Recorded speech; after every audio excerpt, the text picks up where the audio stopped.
Bonjour à tous, je me présente, je m'appelle Blackfire. On va terminer cette partie qui était vraiment excellente.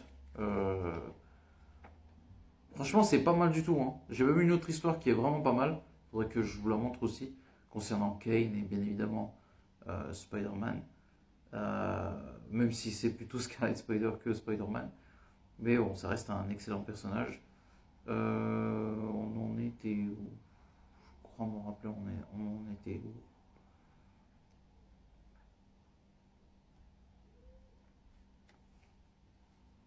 Voilà, en fait, et il y a une relation d'amour entre les deux, entre Kane et bien évidemment Kennedy. Mais là, elle commence quand même à avoir un peu peur de lui, parce que bah, il est en dégénérescence totale, et puis il est en train de comme sombrer dans la folie, devenir un peu fou. Donc voilà, et en fait, elle raconte justement quand elle a tué son père, euh, Janine, la love interest de Ben Riley. Et voilà, elle disait, il a abusé de moi, et du coup, je l'ai tué, du coup, j'ai dû changer d'identité pour pas qu'on sache qui je suis. Et voilà, ce qui va se passer, c'est que, je trouve pas le terme, ben, elle va se faire traquer alors qu'elle a fait que se défendre. Ça répond aussi à ce qu'on vit un peu aujourd'hui, où des traqués sexuels ou tous les gens comme ça, ben, en fait, ils vont pas en prison. On les arrête pas, ou c'est eux les coupables.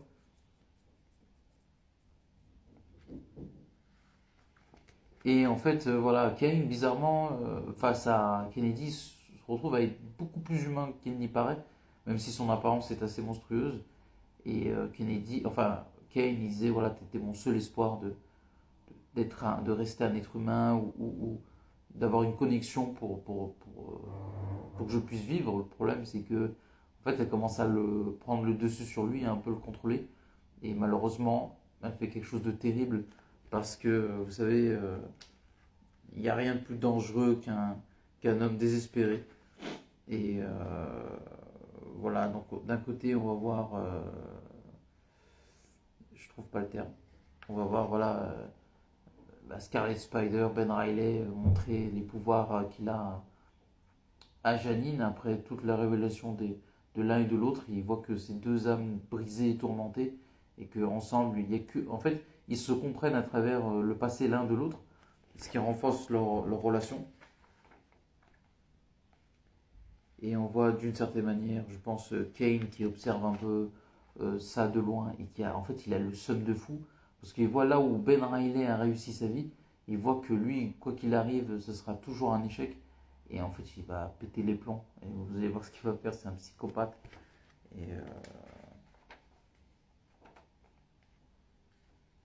Et en fait, voilà, il va empêcher, comment ça s'appelle, Kennedy d'arrêter Janine qui, au fond, n'a fait que se défendre face à son père qui était un prédateur sexuel, même si elle l'a tué. Et voilà, d'un autre côté, on va voir Kane qui va s'en prendre à Ben Riley. Et c'est là où ça va devenir extrêmement intéressant. Parce que dans ce quatuor, quelqu'un va mourir. Donc voilà, il va y avoir un combat intense entre Ben Riley et bien évidemment Kane. Combat incroyable où les deux, voilà, ils y vont gaiement l'un contre l'autre. Parce que Kane, voilà, il déteste Ben Riley et on voit que voilà, il y met du cœur à l'ouvrage à le tuer.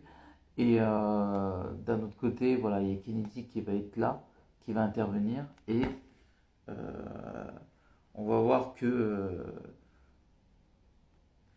en fait, comment ça s'appelle, Kennedy prend la défense de Kane, elle pointe une arme sur Ben Riley. Et Kane, en fait, tu vas faire quelque chose d'assez inattendu dans ce récit. Il va l'attraper par la nuque et il va lui briser le cou. Et pourtant, c'était la femme qu'il aimait, hein. Il l'a attrapé, il lui a brisé le cou et lui a mis la marque de Kane, quelque chose qui va devenir connu dans les comics, en disant bah voilà, je l'ai tué et ça vient de ma marque, et il va devenir un psychopathe serial killer. Et, quand, comme il s'appelle, j'ai oublié le nom, Ben Riley va s'enfuir, en fait Jacob Raven va le voir et du coup il va le suspecter et il va enquêter sur lui. Et vu qu'il va rien trouver parce que Ben Riley n'existe pas, il va remonter à la trace de Peter Parker. Et en fait, le fait que Kane est le clone aussi de Peter Parker, en regardant l'ADN, il va voir que c'est Peter, que celui, enfin, comment dire ça, que Kennedy est morte il va voir que c'est l'ADN de Peter Parker parce que Kane est son clone. Et vu qu'il va voir Ben Reilly qui ressemble à Peter Parker, il va penser que forcément, au bout de son enquête, que logiquement, Peter Parker est le coupable.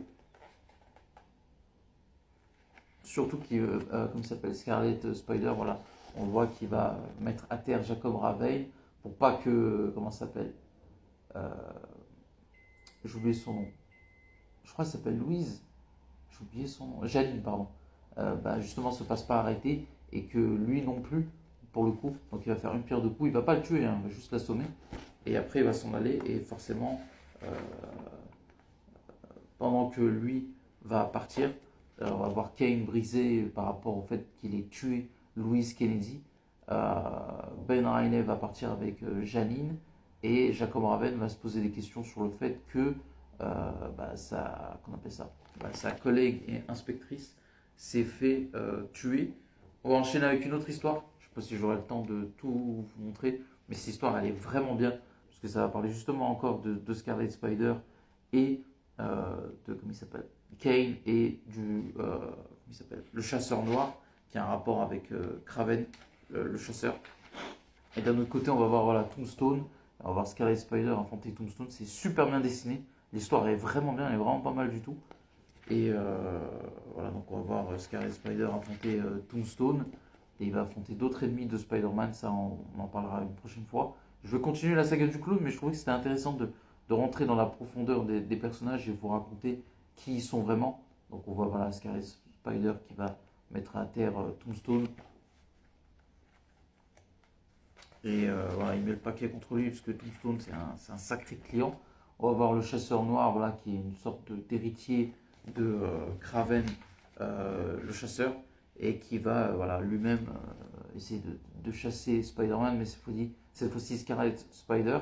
Et il y a Kane qui va intervenir et il va avoir un combat entre le trio, comme il s'appelle, Scarlet Spider, le bouffon, non, le chasseur noir, excusez-moi, et bien évidemment Kane. Et du coup, voilà, l'histoire est super bien dessinée. Voilà, donc on voit le Scarlet Spider voilà, qui fait sa vie et qui va croiser, qui va tomber sur la route de Kane qui justement va s'opposer à lui dans pas très longtemps et les deux vont s'affronter. Ils sont super bien dessinés dans cette histoire, super bien écrits aussi. On voit toujours le fait qu'il a une prémonition de la mort de Mary Jane. Est-ce que ça va arriver dans la saga du clone? Vous verrez. Voilà, on va voir un Mary Jane qui va revoir sa sœur, Scarlet Spider qui va se poser des questions existentielles sur lui-même, et voilà, on va voir le bouffon noir arriver dans cette histoire. Je pense pas que je vais tout vous raconter, mais voilà, déjà je vous fais une bonne première partie. Euh, voilà, on voit que Scarlet Spider va sauver Betty Brandt, et voilà, on va continuer quand même un petit peu. On va voir le bouffon, je sais pas pourquoi je l'appelle comme ça, le chasseur noir qui arrive, et voilà, l'histoire va se poursuivre. Voilà, on voit que, je sais pas c'est dans quelle histoire, mais on va voir Spider-Man affronter Morbius, et Morbius on en parlera, mais plus tard. On va accélérer peut-être un petit peu. Donc on va voir Scarlet Spider qui va parler à, j'ai oublié son nom, Jonah Jameson. Et en fait c'est intéressant parce que au moment où on voit Scarlet Spider, on voit que Spider-Man n'est pas là. Et on voit voilà, le chasseur noir obsédé par Spider-Man. Par rapport à, je crois qu'à ce moment-là, j'ai un doute. Kraven est mort, donc je pense qu'il veut le venger. C'est quelqu'un justement de sa famille. Donc voilà, on voit une femme qui discute avec Ben Reilly. Je sais pas qui c'est.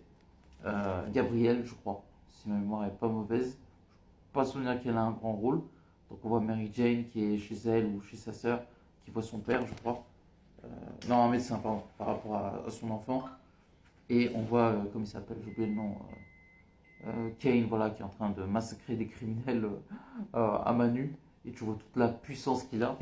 Voilà, c'est vraiment un psychopathe. Dès qu'il croise des gens, il peut les tuer. Il en a rien à faire, il le fait. Je crois que c'est. J'ai un doute si c'est Peter Parker ou Scarlet Spider qui fait un cauchemar. Justement, à mon avis, c'est Scarlet Spider qui fait un cauchemar sur ses origines. Et on va pas tarder à s'arrêter. Et je vous raconterai sûrement le reste plus tard. Donc voilà, n'oubliez pas de commenter, liker la vidéo. Et à la prochaine. Ciao.